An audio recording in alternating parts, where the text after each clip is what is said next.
Kelly's Caves number 3. You may think this is a victory. Oh, we missed it. Herbert. Listen to me. Listen up, skeleton. No, he doesn't want to listen. He's just going to throw some bombs at you like a girl. His nanny bombs. He throws them like a nanny. Yeah.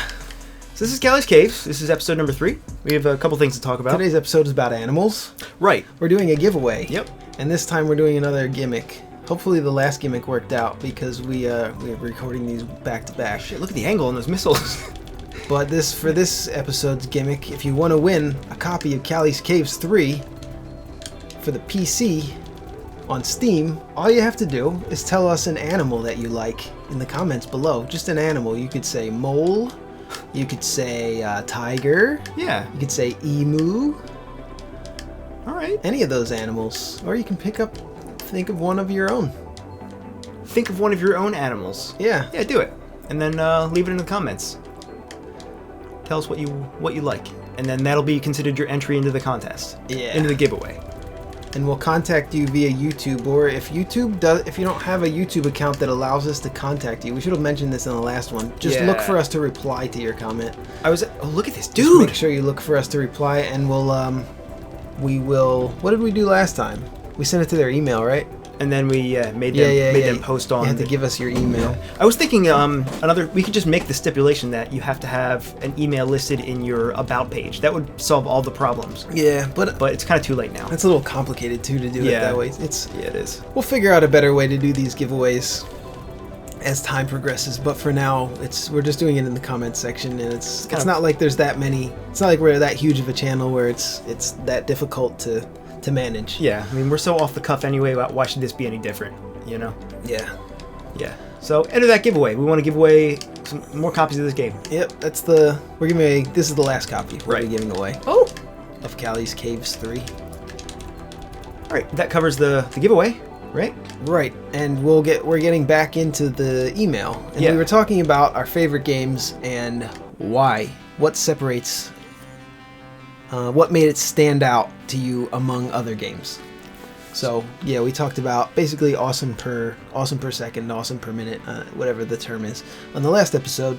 And I described Bangai HD, and we both talked about Super Mario RPG. And what's going on here? I don't know if we came to a consensus yet, but I think we'll get there. Rupert, I've got your back. All right, so he's gonna open up a shop. This guy's really friendly to us. He's got our back, but he's really done a lot for us. This Rupert fella. Jesus. These guys are pretty big and pretty mean.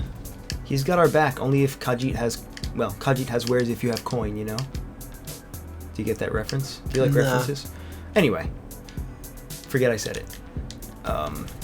So I don't know if you want to talk about a game that you like and what makes it stand out among other games. So yeah, the question that he wrote, what was that? The question that he wrote was, there were a couple different parts to it. What from your favorite games of all time, what makes them stand out among others? What is it that separates a good game from a bad game? I guess we'll try to do these sequentially. Oh, you don't want to talk about one of your favorite games? You just want to move on to the next part? We can do that if you want, however you want to do it. Because I already did. Are you talking about the first paragraph here or the second paragraph? Oh, right here. Here, yeah. Still the first question. What was it that made these stand out to you among other games? Yeah. From your favorite games of all time, what was it that made them stand out? So I think we were very long-winded in the last episode. But I think we just came up with awesome per minute was the best we could come up with off the cuff, which is not exactly our concept. It's not really anybody's concept, I guess, but the first place I heard about it really verbalized well was on Extra Credits. I mean, if I think of all my games that I consider to be my favorites, for example, Crypt of the Necrodancer is probably up there. I really like, what have I even been playing recently? Like Diablo 2, those are awesome. We went backwards. Oh, no. We did? Did we? Or is this where we started? Yeah, we went backwards. Yeah, you went backwards. Because we're in a new area now. The areas keep getting bigger and bigger. Yeah, I know. All right. Like, all my favorite games, there's no single category or genre that you can put them into. And this probably applies to a lot of people. I think people have their favorites regardless of genre, you know? You just have a game that has certain mechanics that you like and just sort of gel with you. So, I mean, as far as things that stand out, for example, Chrono Trigger is just a JRPG. But it's not just a JRPG. It's a JRPG that includes a really complex time travel story. It includes New Game Plus. It includes this really interesting like sort of live action battle that not live action, but you know, like a battle doesn't include random like different. Yeah, no, there's no random encounters. Every encounter you can see it coming. Yeah. So I guess games that do a lot to, even if they're already playing on a genre that exists and is well established, if they do something new or a whole bunch of things that are new to sort of bring that genre up to speed or into a new, you know, have people look at it in a new way. I think that those are some of my favorite things in games. So, like, for example, Crypt of the Necrodancer takes roguelikes and makes them rhythm games, and takes rhythm games and makes them roguelikes. So, again, taking a familiar thing and putting it in sort of a new light. Yeah. I think part of why that game really stood out for you is because you're a big you're a music guy, really. Yeah, and that it's showing us how to do this. This is cool. Kind of cool. Yeah, we see that it sticks into the wall, and then we can use it to climb up. That's good. Yeah, and if I was tone deaf, I that game would have done nothing for me, you know. But it feels rhythm deaf, right? Rhythm. That's what I mean. It's more like is that even a term? Yeah, but sure. If you have good rhythm, you're gonna be pretty good at Crypt of the Necrodancer. And I wasn't particularly good at it. I don't think I have as good of rhythm as Ed, but he's played a lot of instruments, including drums. So he has a little more experience with rhythm and with rhythm games in general. And as it stood, that game, it felt like it was made for me. You know, so if you've played a game that you consider to be your favorite, you might feel like it was made for you. Like everything about it, the music is perfectly suited to fit your taste. Oh Jesus, the gameplay, you know, everything about it. So maybe you feel more of a connection to the developer, more of a you need a heal, you need a heal, you need a heal. Good thing that spider dropped all those orange slices. Fuck yeah.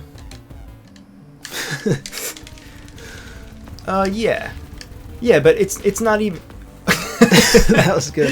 I don't think that weapon is particularly effective as a weapon. I think it's more of a pretty weak too. More used to traverse terrain, which is really very nice that we got it during the mountain stage. Yeah. So, and again, going back to Mario RPG, that game is awesome because it does a 3/4 isometric view in an RPG setting. The gameplay, like we said in the last episode, it never gets old. It never overstays its welcome, and in fact, I wish it was longer. It has unique mini games that take advantage of the mechanics you've already learned. Yeah, and especially the graphical style, which was something I'd never seen before on the Super Nintendo. Oh Jesus! So, cool. This is a diary. A diary. Yeah, we're supposed to get those for this jerk's diary. For the glasses kid. Maybe we can't look at them, can we? Rupert. I think his name's Rupert. Rupert. Diaries collected. 3 out of 16. Fuck yeah. So, what else? Like, are we gonna fall into the lava here if I roll out? Metabots roll out. I've been playing a lot of, like when I was playing Warframe, a ridiculous amount. That game was fun because it set a lot of goals for you. They were easily, it was very easy to see what they were. And it had a lot of RPG elements. Yeah. Which I love. So, I don't know. I guess I'm kind of saying the same thing over and over here, but you know, genre refinement. I'm a big fan of that. I don't know why. I just am. I like seeing something done in a new way, but also something that you can sort of jump right into without having to learn everything brand new, you know? So I think... Oh, we're going to need to use that spike gun here. Yeah. I think if we boil it down, then... I mean, can you boil it down? No, it's pretty hard to boil I don't know if you can. can. I think... Let's just move on to the next one. Yeah. So hopefully that's... Not too long-winded. What did I actually say? I wrote... We probably could have come up with... Yeah, if we actually did this scripted. Yeah. Oh yeah, so I actually mentioned Crypt of the Necrodancer in my reply to this guy. One of the greatest games. You want me to just read it while you play? Yeah, sure. Yeah. It's kind of a long response, but go ahead. Okay. So here's a response in the email. He said he was thinking a lot about this question, but I'm not sure that there is some component of great games that transcends genre unless you count the core gameplay loop itself. That could probably apply to the vast majority of game genres, but then we get into territory like clickers and idle games, as well as heavily story-driven RPGs or visual novels where the gameplay loop is probably one of the least important components. My favorite games tend to be those with a crystal clear long-term goal, and your progress towards that goal is determined solely by your skill level. There you go. Right. I guess progression of your own skill level, as well as progression of your character's skill level. There we go. Might be something that attracts Ed to a game. For example, this is Ed again. For example, Crypt of the Necrodancer. I consider this to be one of the greatest games ever made from a game design standpoint. It has clearly defined rules. Each enemy has a single movement and attack pattern that never changes. And the long-term goal is crystal clear from the second you begin. And the amount of time it takes you to complete the game is 100% based on how good you are. In general, I think the closer a game gets to relying on player skill as the only meaningful measure of progress, the greater the psychological urge is to get better. But a classic like Chrono Trigger doesn't approach gameplay like this, and it's considered by me and countless others as one of the greatest games ever made. The story is just as important as the music, which is just as important as the combat, which is just as important as the progression, etc. So in the end, I think the quality of a game is mostly an emergent property built from its individual systems, which means that there are plenty of masterpieces that don't use the skill as progress thing I mentioned above. That's a mouthful. Damn, Ed. Damn. You should have just made this a long form. I know. Maybe I should now. I forgot I wrote all that. Jesus. Well, that said it better than I could have off the cuff. Yeah, we should have just read your answer instead of babbling on about all these games. Babbling Brook. This bear's cute. You are babbling. This is a meanwhile thing. This is happening at the same time. Yeah. So, yeah, that said it way more succinctly than I could have ever said it live. So there you go. All right. You want to scroll up a little bit and get to the next question? Can we do that while you're playing here? You Fuck bet. Yeah, all right. What separates a good game from a bad game and a great one from a good one? So we kind of just answered that, right? Yeah. I mean, what's like a mediocre game and a great game in the same genre? You know, if there might not even be anything that you can say specifically about them, but if there would be, what might it be? I don't know. Yeah, again, I think it's, an emergent thing, you know, like it just sort of clicks with you when everything comes together, when all the mechanics of a game flow well together. Like Mighty Number 9 does not do that. You know? I guess coherence. Yeah. And not over mechanicking your game, not putting too many mechanics. Yeah. Not trying to do too many things at once. If a game does one thing really well, then that's going to make it better than a game that does 10 things terribly. And oh my god, what's a game that does too many things at once? I'm trying to think of one. Like there's some games that do a lot of things well. Like good examples would be some MMOs in particular, like Final Fantasy 14, which I have a lot of experience with. It does a lot of things very well, but that's a game that you're expected to play for hundreds of hours. Right. Like it's probably too much to get into, but it has a lot of mini games, and it has the main part of the game, I guess you would call it, is the story and the combat. And there's very difficult end game stuff, as well as, I mean, this kind of holds true for a lot of MMOs, but I mean, you can spend your time mastering your character, or you can spend your time mastering, what's the name, Trimaster or somtheing? The card game? Triple Triad. Yeah. I was playing that for a while, and That's fun. I was getting into that in the game. There's so much to do, and pretty much everything that the game does, it does well. So that's an example of a game that doesn't even fit with the description that we had before. So now things are just getting more and more convoluted. Yeah. Well, anyway. But it's best to build the game on a core, and if the core is very, very solid, then you can add some side things. I guess what would make Final Fantasy 14, what makes it okay that Final Fantasy 14 does it, is that none of the side stuff is required. Mm-hmm. What you mainly need to do is learn to play your character's class fairly well, and you need to learn basically how the combat works and how to do quests. That's the core meat of the game, and that's done very well. And everything else, if you want to do the stuff that separates itself and is differing from the main core mechanics, you can do it, but it's not required. Okay. So I guess that's where it's okay. That's where it's acceptable. But generally, you're not going to be able to appeal to every kind of game player. So you want to really make you want to stick to one kind of one genre or one style of gameplay. Yeah, whatever it is that you're doing well.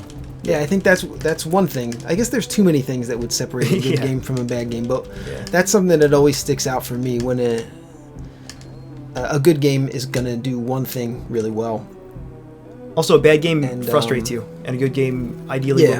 will never frustrate you to the point of turning it off. Yeah, like, a lot of it rage is just a quitting. feeling. How does the game make you feel? Yeah. Like, and that's something that's hard to just analyze with words like we're doing right now. And it's subjective anyway, you know. So Yeah. But yeah, it's just best for. oh no! Did we just save? Oh yeah, we did. We wait. This is where we just were. So we just lost some coins. So Yeah, no big deal. I don't give a fuck. All right. I feel like that question's pretty well answered. Yeah, I was gonna get a little bit more into it, but Oh. we kind of like. Whatever. I don't want to rehash it because I've said it like 6 times now. All right, let's go on to the next question then. So. Yeah. the Can next- these apply across multiple games? What separates a good game from a bad game and a great one from a good one? Can these apply across multiple genres? Are there some methods that are unique to certain genres? So this is a continuation of that same question. Is there Yeah. one metric for judging the quality of all games across all genres? I think. I don't know. What did I say in No. my answer? I don't think there is one. Because there's 'Cause like you were talking about, there's like visual novels, yeah. and that's measured on the story primarily. So I think each genre is measured against other games in the genre, and then some games really don't fit any genre, like Right. the aforementioned Bungayo and Bungayo HD. Those really don't Oh fit no. in any predefined genre. There's one that's kind of close, which is the shoot 'em up, but it's not really, not exactly, not yeah. It's far enough away that I wouldn't measure it against other games in the shoot 'em up genre. But that's nothing unusual. I mean, just there's plenty of music and plenty of films that don't belong to any one particular genre. Yeah. You know?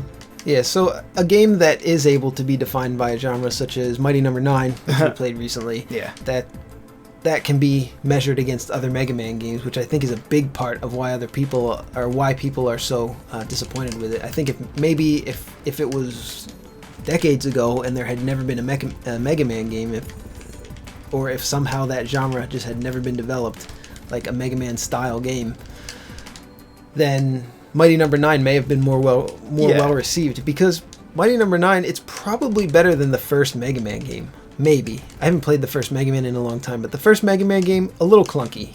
But it was the first game in that type of genre. So Yeah, it could have been. they were experimenting, and Yeah. they hit on a lot. They really made a lot of great design decisions in that game, but there's just enough that it put it into a.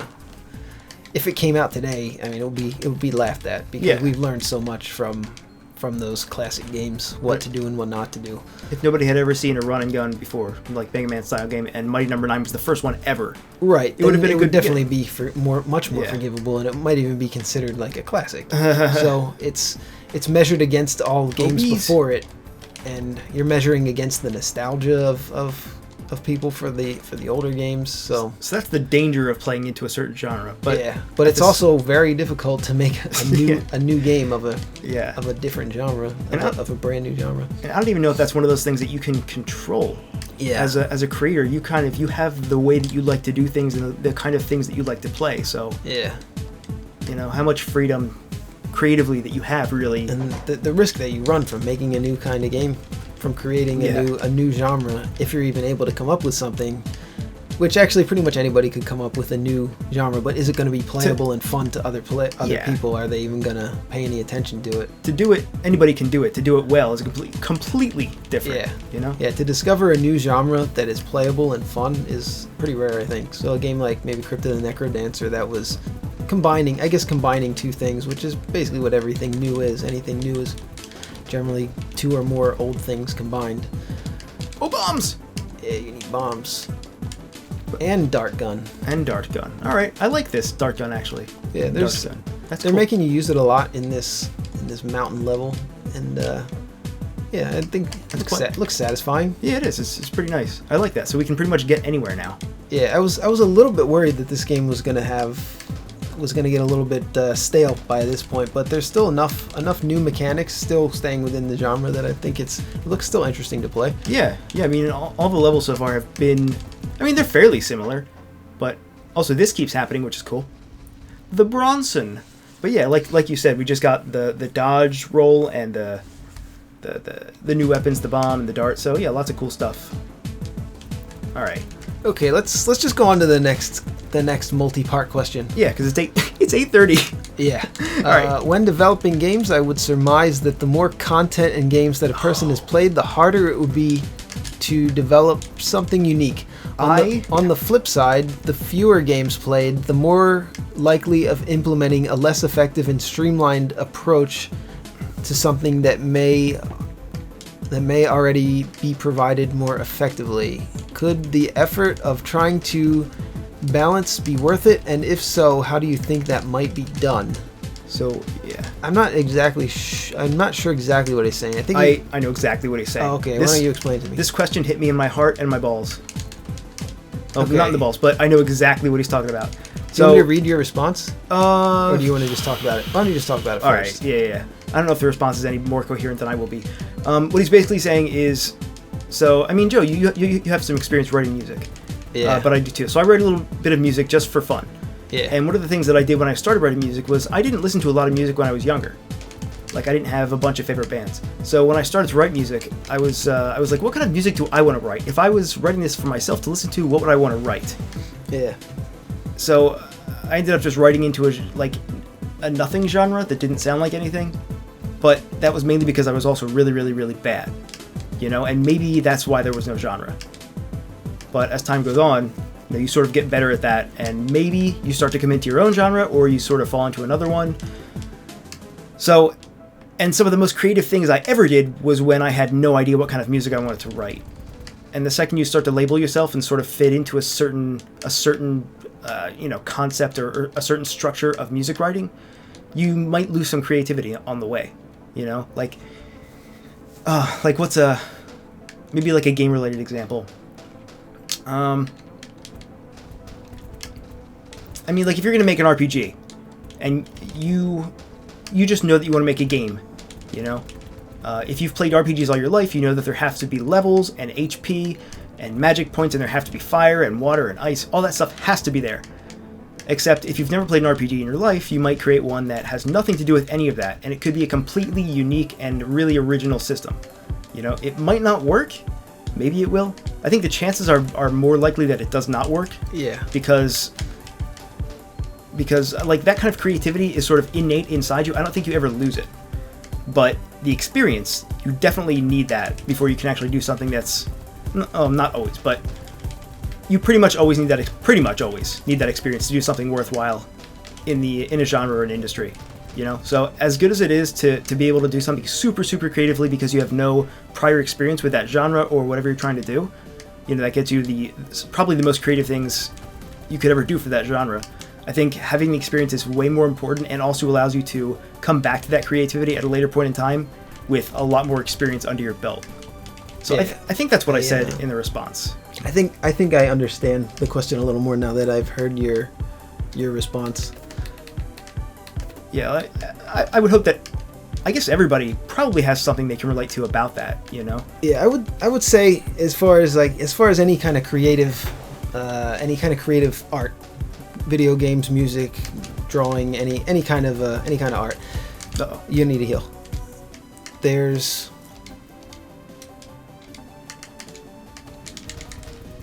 the technical side and there's the creative side, and I think what he's saying is that you might lose some of that creative side. You might lose some of the potential because you have preconceived notions about what the thing you're trying to create is supposed to be. You're going to lose some of your creativity.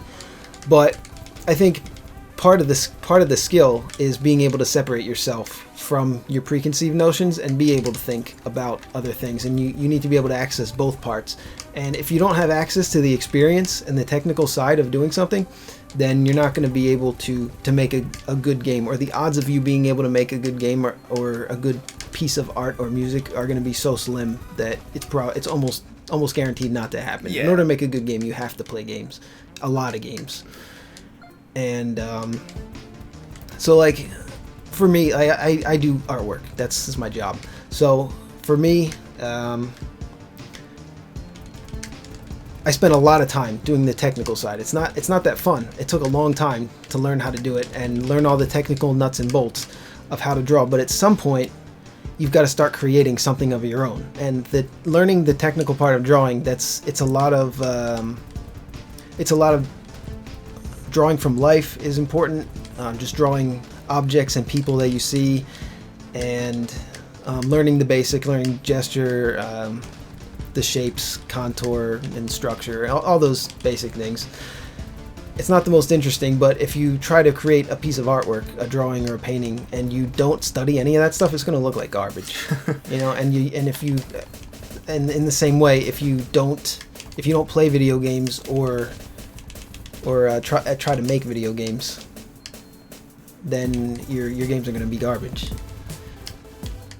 And that's something like you can spend your whole life looking at paintings and playing video games, and when you try to do it, you're not going to be able to do it because you haven't learned the technical stuff, the programming, the drawing involved, the creating the artwork for your games, all the things that are involved in creating a game. You're not going to understand the technical side. So even if you've played a ton of video games, you're not just going to be able to sit down and make a video game, and you're not going to be able to make a piece of art if you've never studied the basics of art, which are pretty boring, to be honest. Like to learn anything worthwhile, it's going to be boring. I've never experienced anything worth getting good at that didn't get boring and frustrating at some point. Lloyd's new EP is pretty solid. So, but anyway, trying to wrap it all back around, once you've learned the technical aspect, being able to access that the almost childlike innocence, maybe that's not the best word, but the childlike naivety, of how you were before you learned all that stuff is also important. So, just being able to free your mind from the technical aspect of it to be creative, and then use the technical skill that you have, which should be muscle memory and ingrained in your brain by that point. Then you're just going to be able to combine the two things together, and that it'll happen. It'll happen for you if you're not good at anything yet. Just stick with it, and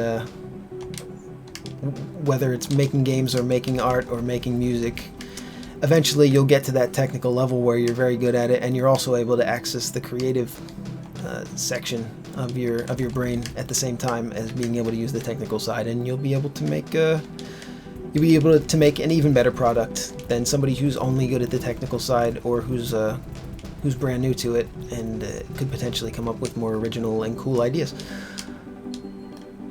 Well said. Yeah, that's a crazy question.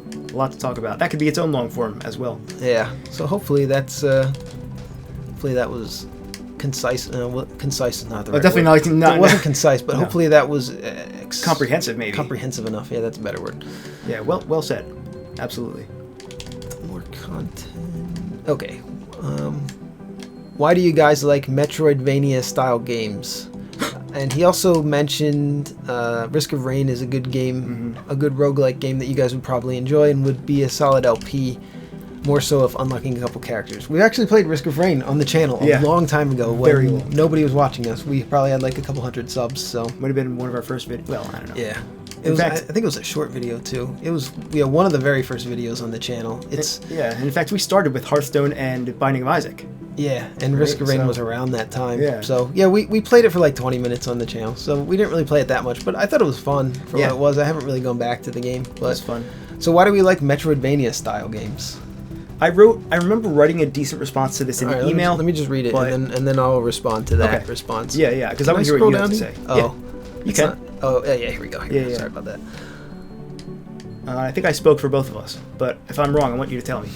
Ed said in the email, I'm reading his email, he said, I guess Metroidvanias have a lot of the most fun elements of gaming for us. Lots of action, 2D platforming, RPG and progression elements, a non-linear and customizable gameplay experience, and in the case of Castlevania titles specifically, extremely difficult boss encounters that are almost entirely tests of player skills. Just like I said about Crypt of the Necrodancer. And he said we just talked about Risk of Rain. Right. Yeah, that's about it. So okay, yeah. Yeah, Sounds it's just about a combination of, I guess, a lot of elements of games that we like. 2D platforming, progression elements, and yeah, the non-linearness of it. I mean, that's not super important for us. You know, we love Mario RPG, which is a completely linear game, you know. But for the most part, yeah, there's a few branching, like not branching, but a few side paths you can take in secrets. Yeah.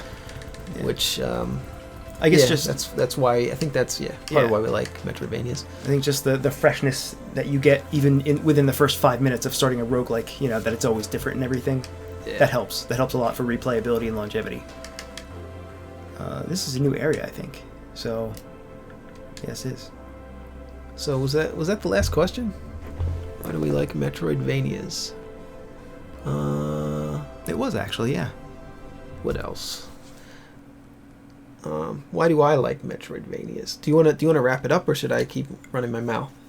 We're about to come up. Why don't we? I'll finish this boss. There's a boss right now. I'll kill the boss, and you keep going. Right, yeah, let's just finish up this question, and then we'll kill this boss. Hopefully, kill this boss, and wrap this one up. So Metroidvanias, it's a combination of it's. Tough question, right? It is a tough question.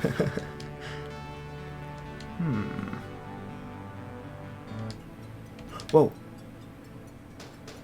That's interesting. You fall down here and he tells you about the parry, and then immediately there are 2 bullets that come from the right side of the screen. Yeah, I think it's just having the freedom to explore a whole entire world in a genre that I'm already fairly familiar with, just platforming in general. And usually the artwork is usually good, especially in the Castlevania games. So they're fun to look at, I guess. And it helps. I think it helps keep the world coherent rather than splitting up the game into levels. I do like games that are split up into levels as well, but it feels like one coherent world when you can just explore one section into another. Like you can tell where the library connects to, I don't know, whatever the halls of death or whatever in Castlevania Symphony of the Night. I don't remember what exactly it's called and how everything's connected, but Balding Eagle. No, he's not bald yet. Where is he? But yeah, I guess that's part of it. I think is just the cohesiveness of it and the progression, not necessarily the level up progression, but the discovery, I guess, of being able to go back to an area that you weren't able to previously explore because you have new abilities, and just kind of figuring that out. And when that gets too difficult, sometimes you get lost and annoyed. So there's definitely a fine balance to be struck there, but it feels good to figure something out for yourself. You got 2 hearts left. Yeah, I'll be sure to heal. Yeah, there's a very psychological aspect to that, I think, that touches me in a funny way. Yeah. That makes me like that. The exploration aspect. Yeah, and also just being able... you have a little bit of a sense of freedom, more of a sense of freedom. Even though the games are generally linear, there's still a lot of secrets and a lot of things that just make you feel like this is a section of the game not everybody's found. You kind of feel special when you stumble into a secret or you figure it out on your own. I think this is what you're supposed to do. 2 hearts, 1 heart. Yeah, I think you're supposed to... He told me to parry. I should have just been parrying these. Yeah. All right, we got this. Oh god. Oh god. What? Oh, he takes 2 hearts. Oh, I guess when he touches you, he takes 2 hearts? Yeah. Well, cool. Do you want to try it again? Do you have more you want to say? Yeah, I was just going to read the end of the email. Yeah, go ahead. We'll try it one more time. Sup, Balding Eagle? Yeah, go ahead. So he said, at the end of the email, he said, I'm sure I'd have more questions and interests, but that's all that comes to mind at the moment. With the very objective and quality analysis videos that were made, finding non-idiotic LP conversations that wasn't strictly video game related, and then additionally that some of your guys' favorite games are mine as well, I was happy to have found the channel. I personally find it as a positive thing that there aren't a million plus fans, and making a comment means that it isn't just tossed into a fountain of comments. In any case, really enjoy the content. Hope it keeps going. So do Signed, Seraphic Reaper.